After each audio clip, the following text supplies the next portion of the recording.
সত্যি কে আজকে কন্যাশ্রী বা রূপশ্রী বা বেটি বাঁচাও বেটি পড়াও এইটা কোনো মানে নেই যদি এরকম ধরনের ঘটনা যদি প্রত্যেক দিন ঘটতে থাকে। আমার মনে হয় কি এক্ষুনি ইমিডিয়েটলি কেন্দ্র সরকার, আমি কোনো পলিটিক্যাল স্টেটমেন্ট দিতে চাইছি না, এটা মনে হয় কি এটা নিড অফ দ্য আওয়ার।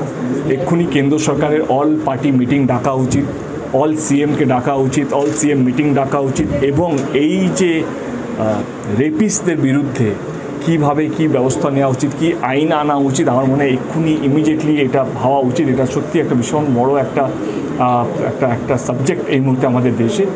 ওরা রেপিস্টরা more dangerous than a terrorist in our country right now. যেভাবে টেররিজমকে আমরা টেররিজমকে চিনতে পারি, কে তারা অন্য দেশ থেকে এসছে, তাদের হাতে বন্দুক থাকে বা তাদের হাতে বারুদ থাকে বা তারা বম্ব স্কোয়াড নিয়ে আসে, কিন্তু রেপিস্টদেরকে আমরা চিনতে পারি না। তারা প্রোটেস্টারের মধ্যেও থাকে, তারা হসপিটালের মধ্যে থাকে, তারা আমজনতার মধ্যে থাকে।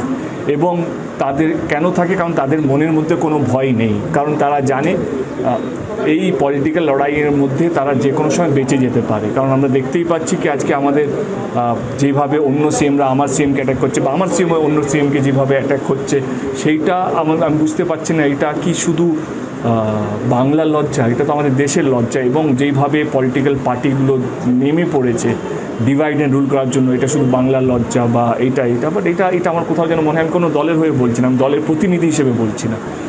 আমার মনে হয় কি সত্যি এখন সময় হয়ে গেছে এবং